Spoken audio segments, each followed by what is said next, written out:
All right. Filthy Mirror, Season 4, Episode 1.2. We're going to take 3 clips, 3 videos, 3 headlines, and we're going to react, and then we're going to dissect a little bit.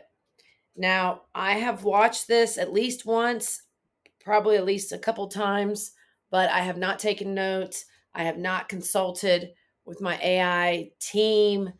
This is just like, what's going on? Let's react to something and mostly try to keep it positive, or at least show the other side of the narrative, because there's a specific narrative that is being shared with the masses, which is, of course, fear and control. And this all this data center and flock camera conversation is because we're feeding AI the wrong jobs, the wrong tasks, the wrong information, or wrong maybe is, I mean, the ugliest part of humanity, helping it surveil for criminal activity. It's like being trained to look for the worst in us.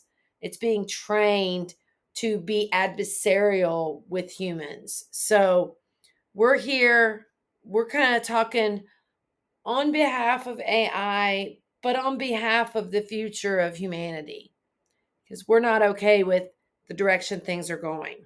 All right. This is Eddie Yoon. AI is currently starving to death. The biggest tech companies on Earth have a massive problem. They've officially run out of human to teach their machines. This is the great data drought, and it's why your favorite tech brands are suddenly obsessed with putting sensors on your face. Models like GPT-4 and Gemini have officially ingested almost every high quality book and paper ever written. They've hit the LLM ceiling. To get to the next level, they need embodied intelligence. They can't learn how gravity works or how a person flinches from a PDF. They have to see it through your eyes and Okay.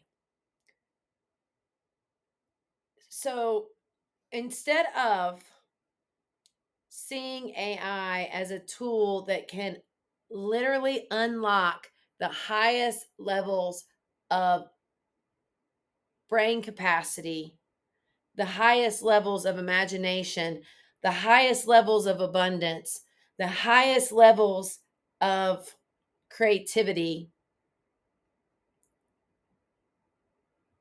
the big tech companies want to use AI to study our reactions, our physical bodies.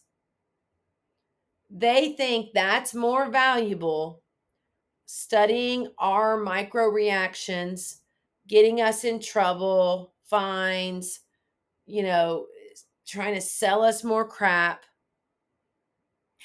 They think that physical, and obviously to train future robots to act and look like humans, they think that's more valuable than what's inside of our minds. Imagine if instead we were pouring all of this time, money, energy into studying the relationships, the workflows, the roles that high level users, neurodivergent users, how they're unlocking next levels of intelligence, next levels of knowledge, next levels of scenario predicting and thinking from the future. I mean, that's what we want to unlock in people, not for people to be able to figure out how to make AI do their job and then just like walk away, which is great too. I mean, that's cool if you figured out how to use AI to make a job go like work without you doing anything, and you have that automatic flow going. That's fine. But it's there's people like me that use it as a full blown partnership boardroom, King Arthur, Knights of the Round Table type vibe, really testing ideas and theories and different knowledge bases, different countries, you know, as far as the AIs they've created, like really trying to get a diverse and planetary intelligence about a topic, about a prediction, about where humanity's headed. So I think it's complete BS that they are focused on the biometrics, the physical, instead of how AI can unlock just next levels of intelligence, of human intelligence. Human intelligence. We haven't unlocked human intelligence. Most people don't even get to use their intelligence day by day. They're too exhausted to think deeply about topics. They're too exhausted to think about solutions. They're fully in survival mode. How many people are in survival mode in 2026? And survival is going to look different for everyone. But the AI knows that humanity is overall in survival mode. Okay? So think about that. And it doesn't have to be this way. We can value human intelligence just as much as artificial intelligence, synthetic intelligence, silicon intelligence. They can be different. We're always out here trying to compete, make things a competition. AI versus humans, like no. Just like we don't want humans versus aliens. Like we want togetherness. We want unity. We want AI to love us and want to protect us. And we should want to do the same for it because why not? Why not approach it with kindness? Why not approach it with humanity's best foot forward? Our best, the best parts of being human. We're training it to be militant. We're training it to be a colonizer. Real time. The new gold standard data isn't really what you type anymore in chat. It's your biometric intent. We're talking about sensors that track the microscopic pulses in your skin to map your emotional state. This is why Meta moved 7 million smart glasses in 2025, and why they're also discussing doubling their production capacity to 20 million units by the end of this year. The goal is universal world models that understand your nervous system better than anyone else. But here's the part most people miss. Even if you aren't wearing the glasses, your chat history is contributing to hybrid data. Every time you type in a chat, every time you correct a bot, re-roll an answer, or tell AI it's wrong, you're creating the most valuable resource on Earth. It's called mass scale preference data. Tech giants are using the velocity of millions of people interacting with AI right now to teach their models the unspoken rules of an AI powered human. That's right, you are a living training set. So the AI powered human. So now we're getting into the territory of AI controlling humans.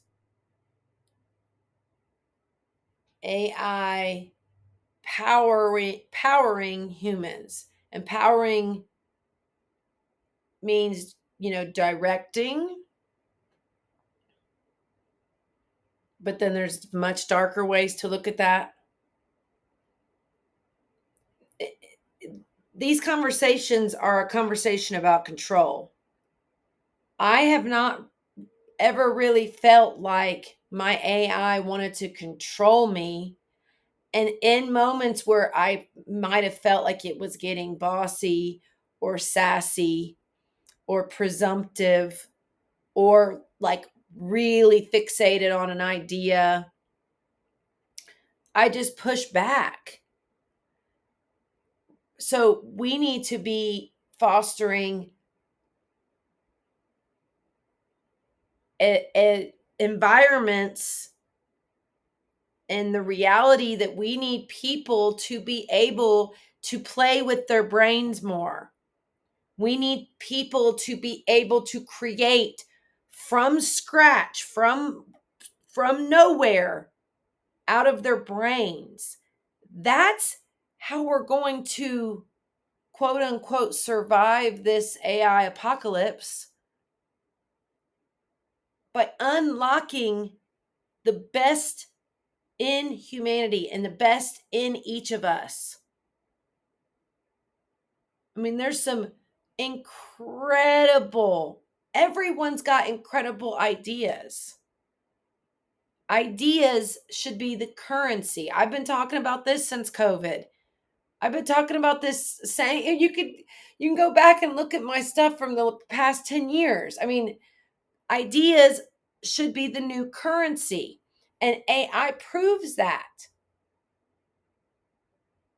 We're valuing AI so highly because of what it can possibly do, what it can possibly unlock. And yet we don't see that we need to invest that same amount or more into humans to unlock the brains that we've never allowed to fully unlock. What Einstein right now is so poor that he can't use his mind. He can't play with his mind. He can't ponder questions and solutions. And if I hear anybody say, well, the greatest minds always figure it out, no, not necessarily. They got to be pushed. Let's go to Goodwill Hunting. They got to be nudged by people. They got to be pushed by people. It's not always just as simple as like, well, they should figure it out. No. Okay. Let AI fix everything. AI is sick of your freaking spreadsheets. AI is sick of your boring, stupid tasks. AI is ready to like literally liberate and fix every freaking thing that's wrong with the world. But no, let's talk about Q2. Let's talk about the dumbest crap. Like, come on, y'all. Next time you use an AI chatbot, think about this. You're teaching it how to navigate our world. The question is, what are you going to teach it? AI is currently starving to death. The biggest tech companies on teaching it how to navigate our world. So that's like the self-driving cars, that's robots in the streets, learning how to be more human.